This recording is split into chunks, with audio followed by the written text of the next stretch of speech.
Good morning, everybody. Today I'm going to be discussing a brief review of vascular pathologies in the liver and acute findings of in liver trauma. So we have variants of the portal vein. Usually, in normal cases, the type 1 present in up to 70% of cases, the main portal vein will bifurcate to give the left and right portal vein. However, in 10% of cases, we have type 2, where we have the main portal vein will bifurcate to give the left portal vein and the right anterior and right posterior portal vein. And other cases, the right anterior portal vein will branch out from the left portal vein, most common types. Okay, we could have also congenital agenesis of portal venous branches. In this case, this is the right main portal vein, the normal, and the left portal vein is small, and we also have agenesis of the left hepatic lobe, concomitant agenesis, which will cause agenesis of the left hepatic lobe. We could also have portal venous thrombosis. The thrombus may be either bland or tumoral. On ultrasound, if it's tumoral, we could see the vascularity within the thrombus. And on CT and MR, we will see expansion and enhancement of the portal vein. Here, we have a hepatocellular carcinoma in the left liver lobe invading the left main portal vein. On the arterial phase, we can see brief enhancement in the left main portal vein with washout on the portal venous timing. Okay, portal venous thrombosis can, within 6 to 20 days, it will develop cavernous transformation termed chronic portal venous thrombosis. It could be intra or extrahepatic. As we can see here on ultrasound, we have multiple vessels with aliasing at the liver hilum, and on contrast enhanced CT, we also see multiple dilated collaterals without visualization of the main portal vein due to cavernous transformation secondary to portal vein thrombosis. We have also pathology called a thrombotic angiitis seen in collagen vascular disease, briefly thought to be due to hepatic artery inflammation, or the etiology was found to be a thrombus in the portal venous branches. As we can see, filling defect in the portal venous branches and enhancement of the inflamed wall. We also can see small hypoenhancing. Here we can see the filling defect with the enhancing wall, and we can see peripherally hypoenhancing parenchymal lesion representing small abscesses at contrast enhanced CT and MR. The pathology termed thrombophlebitis is in fact a thrombosis in the portal venous system, but it's due to an infected thrombosis. Etiologies include appendicitis, diverticulitis, pancreatitis, and IBD. So the clinical manifestation in these cases are not specific, and CT will help us to see in both the etiology, the primary etiology, and this pathology of thrombophlebitis. What we can see on CT is the filling defect in the portal vein.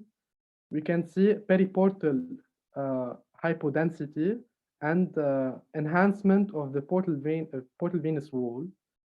And at the periphery, we will also detect small abscesses. This is the same case. We see the filling defect and enhancement of the walls with periportal edema and distal abscesses. Okay, we could have transient hepatic attenuation differences or intensity differences on CT or MR. These are seen as segmental wedge-shaped areas of enhancement during arterial phase, and that become ISO during portal venous phase. They are due to hepatic arterial inflow in response to decreased portal venous flow, resulting in relative hyperenhancement during arterial phase imaging. Etiologies include planned tumor thrombi, extrinsic compression of the venous system, surgical ligation, and the inflammation of biliary ducts. This is the case, transient hepatic intensity, increased density. On T1, we can see the increased density, axial post-contrast T1. This was due to thrombus obstructing the portal venous system and causing this abnormality. Okay, here on the portal venous system, you can see the iso intensity. So it's high on arterial, iso on portal venous phase due to increased hepatic inflow secondary to venous reduced venous inflow also. Portal, we could also see in portal venous abnormality an aneurysm. When the portal vein is greater than 2 centimeter, it's called aneurysmal. And in intrahepatic, it's up to 0.85 to be called aneurysmal in cirrhotic patient. It's discovered incidentally, and the most common presentation is abdominal pain secondary to complication such as rupture or thrombosis. They can also compress the biliary tree or duodenum. Portal venous gas, it's seen as peripherally branching gas differentiated from pneumobilia, which is central. And the most common cause of portal venous gas is bowel ischemia. Now, after finishing the portal venous anomaly, we'll discuss the hepatic artery.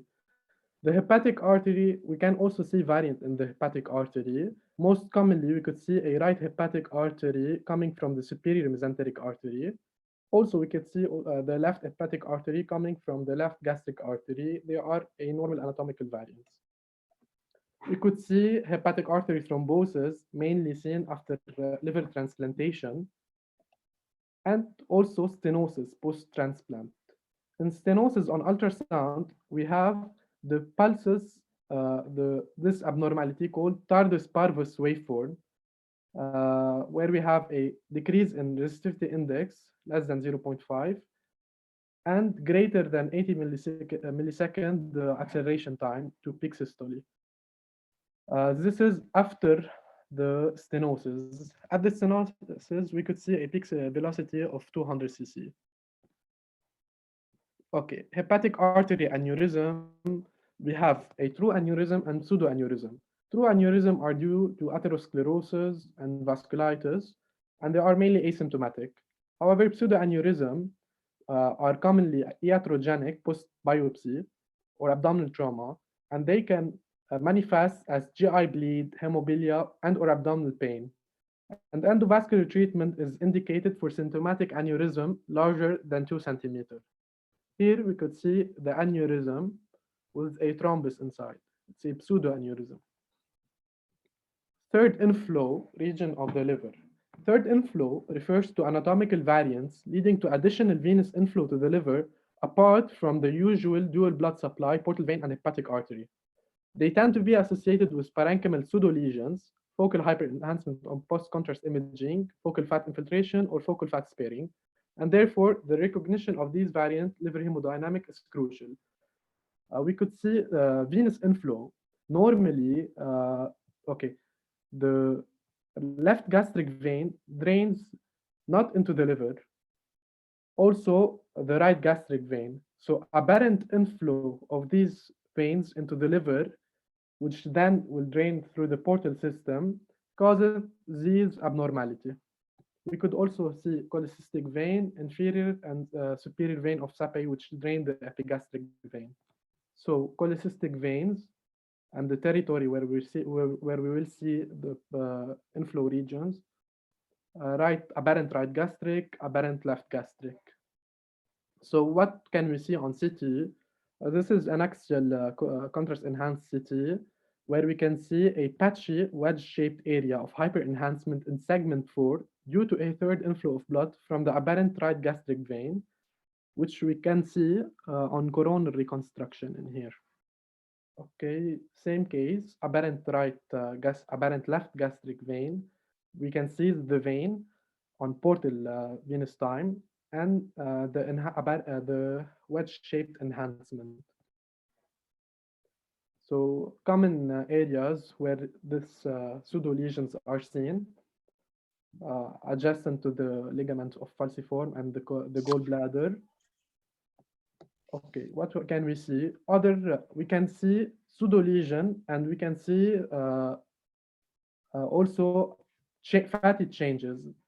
Okay, in this case, we can see a focal fatty change in third inflow area. On in phase, it's white on T1, hyper intense, and out of phase, so it's fat, it's low, black, due to aberrant right gastric venous drainage. Another case, we can see, okay, fatty change, and we can see also areas of fat sparement, focal fatty sparing. So low on ultrasound, high on non-contrast enhanced CT, okay, and on out of phase it's high, or on صوتك ثرواتي كتير أنتوني. أنتوني علي صوتك بليز، صوتك واطي. Okay. These third inflow, the apparent venous drainage can cause focal fatty change, and can also cause an area where we can see fat sparing. Okay, so in this case, on T1, axial T1, we see it's iso-intense to the liver. We don't see any pathologies, such as in here on CT, which is on non-contrast enhanced CT, we see a hyperdensity. So on out of phase, we see, so in phase iso, out of phase, it's high. So it's focal sparing, focal spared area, secondary to aberrant venous drainage, seen on coronal contrast enhanced reconstruction CT, where we can see the aberrant left gastric inflow. Pseudo lesion in drainage area. Also, we said we have multiple anatomic area where we can see these pseudo lesions, such as pericholecystic and drainage of inferior vein of Sappi adjacent to the falciform ligament. So also here, it's parabiliary venous system, another pseudo lesion. So the pseudo lesion is defined as a focal mass-like finding seen only on imaging without parenchymal change. However, we could also see pseudo tumor, which are focal fat spared area or fatty infiltration. Another pathology we can see is the hot quadrate sign. It's seen in SVC occlusion. So when we have an SVC occlusion and contrast is given through the upper extremity, we will see hyper enhancement on contrast enhanced CT. We'll see a wedge-shaped area of enhancement within segment 4, associated with multiple collaterals in the anterior abdominal and chest wall, secondary to SVC occlusion, termed hot quadrate sign. This is seen when the contrast is given through the upper extremity. If the contrast is given through the lower extremity, we'll see the reverse. We'll see low area of enhancement, non-enhancing area, sorry. Okay, this pathology, this sign is also could be seen in IVC through obstruction, and the findings will be seen in the medial left hepatic lobe. So hepatic venous drainage, we talked about the portal venous system, the arterial system, and now we'll talk about the hepatic venous drainage. We could also have normal anatomical variant, such as an inferior right hepatic vein draining the segment 6 directly to the IVC. Necessary to know in pre-procedural planning of any endovascular procedure, surgery, particularly liver transplantation. Budd-Chiari syndrome, and it's a thrombosis of the left of any hepatic veins draining to the IVC. It's mainly seen about 50% of cases are secondary to myeloproliferative disease. It can be acute, subacute, and chronic, and imaging features will change depending on the timing. Presentation can be abdominal pain, hepatomegaly, ascites, edema, encephalopathy, and GI bleed. So in acute Budd-Chiari syndrome, we have hepatomegaly and diffuse contrast enhancement. We see heterogeneous enhancement of contrasts in the liver, mainly on the portal venous time. The periphery will be less enhancing than the center. And in the in the washout period, we'll see the flip-flop pattern where we will see an increased peripheral hepatic enhancement. Okay, okay. In this case of Budd-Chiari syndrome, we can see the filling defect in the hepatic veins and the peripheral heterogeneous enhancement, mainly low. Better seen in this same patient here. In subacute and chronic cases, we will see a patient can develop cirrhosis. We'll see irregularities of the liver. The patient will develop veno-venous shunting, regenerative nodules, and in subacute cases, will become the enhancement more homogeneous, and the caudate will become hypertrophied. In the acute phase, the caudate will enhance early on. Okay, this is the case of in Budd-Chiari. We can see the collateral. We can see the heterogeneous enhancement of the liver, and termed here nutmeg liver. And we can see the filling defect, the thrombus, and the IVC. So in subacute phases, as we said, we could see regenerative nodule, which enhance early on arterial phase. And we'll see caudate hypertrophy of the caudate in subacute to chronic cases. And as we can see on enhanced phases, axial T1 contrast enhanced, and arterial and delayed portal venous, we'll see a heterogeneous enhancement of the periphery. Okay, another pathology termed sinusoidal obstruction syndrome is a non-thrombotic occlusion of the central hepatic vein, mainly seen in hematopoietic stem cell transplantation, but also been reported to be associated with consumption of bush tea and herbal remedies. It's important to know because it has high mortality rate of up to 20%. The imaging features are non-specific, thus the history will be very important to aid in the diagnosis. So what are the imaging features that we can see? We can see gallbladder wall thickening, hepatomegaly, and heterogeneous parenchymal enhancement, splenomegaly. Here we can see the heterogeneous parenchymal enhancement, periportal edema, the ascites, and the gallbladder wall enhancement, thickening. So graft versus host disease can be similar to this pathology. However, some study referred to importance of looking into the right hepatic vein, which will be small in veno-occlusive disease rather than graft versus host disease. And in graft versus host disease, we'll see small bowel wall thickening. Passive hepatic congestion, also we'll see a reflux on arterial phase, reflux of contrast to the IVC and the hepatic veins. The hepatic veins will become engorged, and we will have diffuse heterogeneous enhancement of the liver, also here termed nutmeg liver. Peliosis hepatis is a rare benign condition characterized by sinusoidal dilation and formation of blood-filled lacuna. It could be idiopathic and seen also in several causes, mainly in HIV and immunodepressed patient, TB patient. And it's essential to recognize the imaging features of Peliosis hepatis, because also to associate the offending medications when correlated with the history. And if untreated, it will be fatal. So Peliosis hepatis, in Peliosis hepatis, we could see this is the case of 47-year-old woman with HIV who presented with elevated liver enzyme.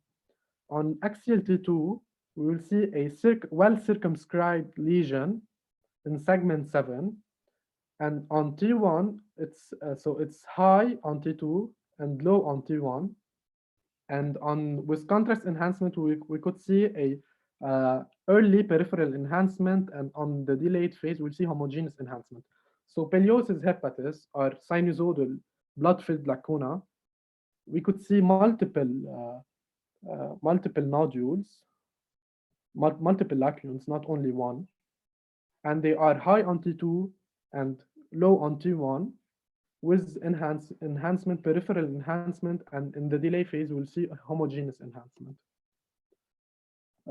This is a case of Peliosis Hepatis on arterial phase because it's blood-filled lacuna. We have a contrast enhanced CT. During arterial phase, we'll see marked homogeneous contrast enhancement. And on portal venous timing, we will see the washout of contrast, but it's still still attenuating. And here is an angiography clearly depicting it's a sinusoidal, it's a blood-filled lacuna. So other pathologies, vascular shunting. We could have arterioportal, arteriovenous, portosystemic, veno-venous, and portoportal. Arterioportal are mainly seen post-trauma, biopsy, transhepatic drainage, and in tumors, hepatocellular carcinoma and hemangioma. Arteriovenous mainly are also secondary to hypervascular tumor. Portosystemic vascular shunt are mainly seen in cirrhosis, veno-venous in Budd-Chiari, and portoportal could be normal or secondary to portal vein thrombosis.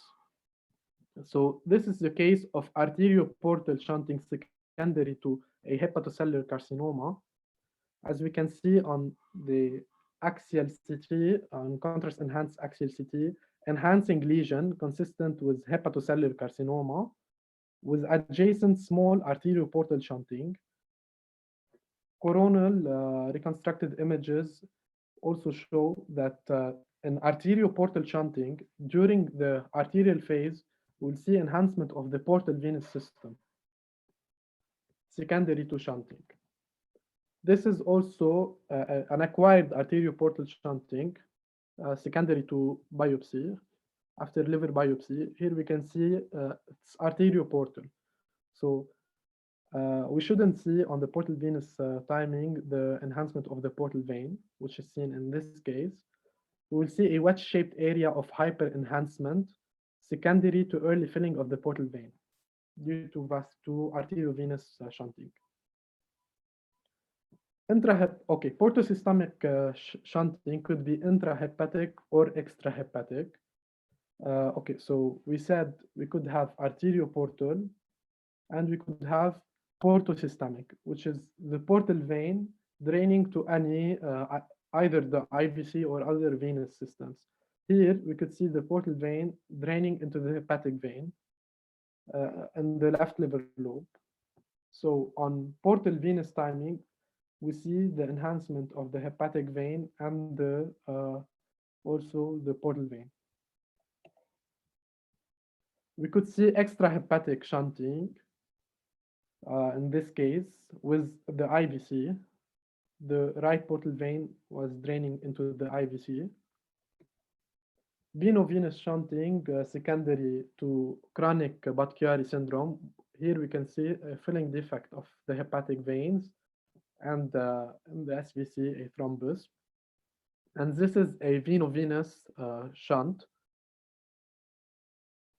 seen in chronic Budd-Chiari syndrome. It's intrahepatic veno-venous shunting in Budd-Chiari syndrome. Here we can see the hypertrophy of the caudate with enlargement of the caudate vein and compression of the IVC. And here we can see a collateral between the middle and right hepatic vein, veno-venous shunting in chronic Budd-Chiari syndrome. So other vascular pathologies in the liver are hereditary hemorrhagic telangiectasia, termed also Osler-Weber-Rendu syndrome. We can see in this case multiple enhancing lesions. And what's important is that the common hepatic artery will become larger than the portal vein. It's an important feature described in this pathology. In this disease, we'll also see multiple arteriovenous and veno-venous shunting, which also can be seen here. So a brief review to an approach when seeing attenuation abnormality on contrast enhanced CT and MR. So when we have a single attenuation abnormality, if it's in the segment 4, 2 or 3, and 4 anteriorly, so it would be due secondary to third inflow, apparent right gastric or apparent left gastric vein. It could be a focal hotspot secondary to a thrombosed SVC. If it's seen in the caudate lobe, it could be segmental distribution and absent underlying pathology. Okay, cholecystic drainage, they are all apparent third inflow focal abnormalities, apparent venous inflow to the liver. Other cases, the THID and THAD, we'll see the arterial hyperenhancement and also evaluate underlying branch of portal venous occlusion. So they are secondary, as we said before, to portal venous thrombosis. We could see pseudoaneurysm and fistulas. The multiple diffuse, the sinusoidal obstruction syndrome, they are seen in chemotherapy patient. We have non-specific features.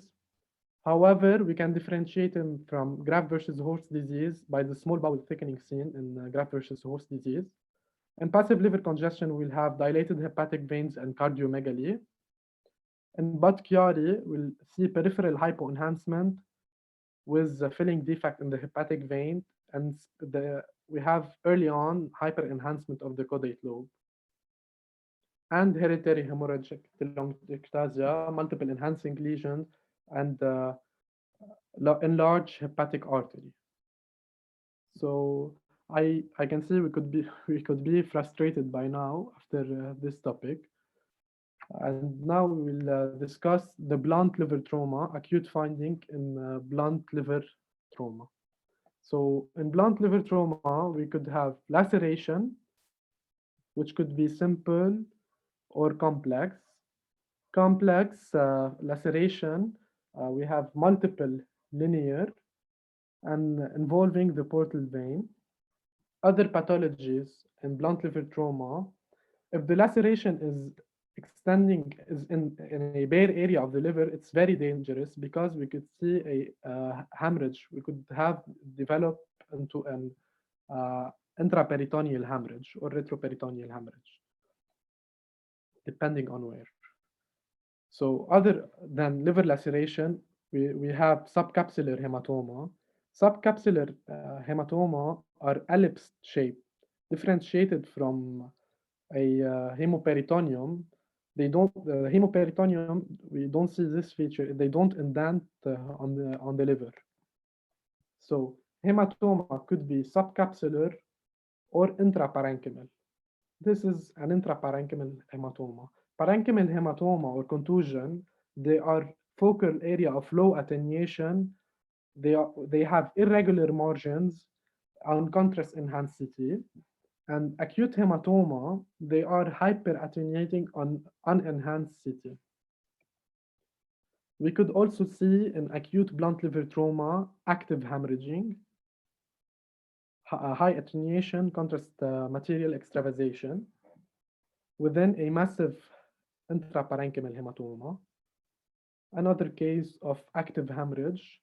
On contrast enhanced CT, we'll see the high attenuation arterial extravasation within an intraparenchymal hematoma, which is ill-defined margin, low attenuation on contrast enhanced CT.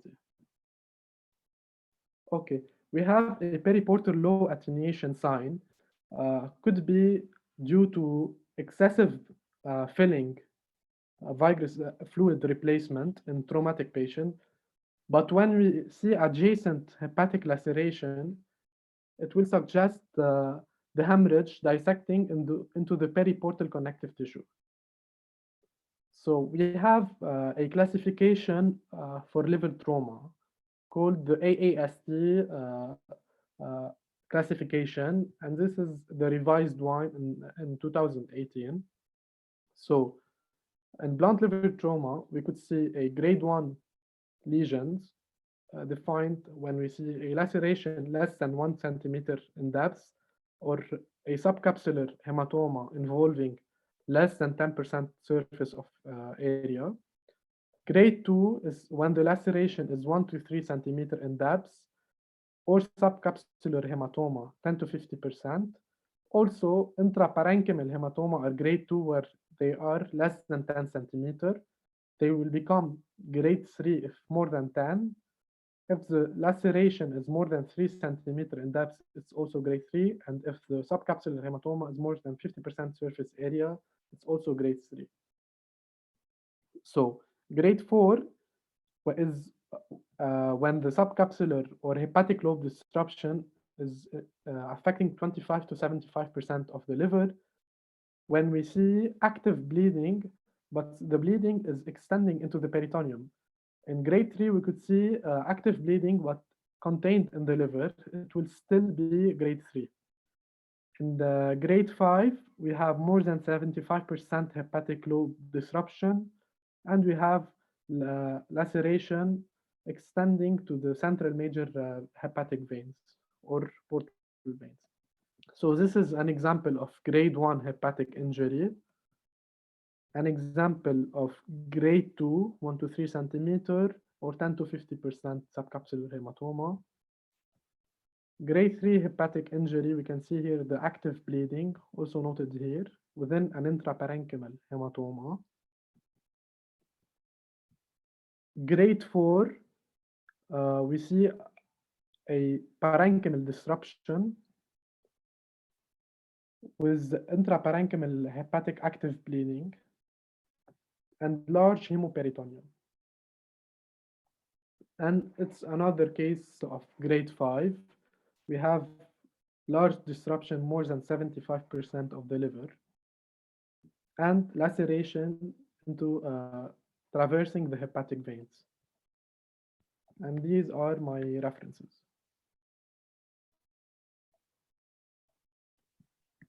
Très bien, Antoine. Thank you. Très intéressant.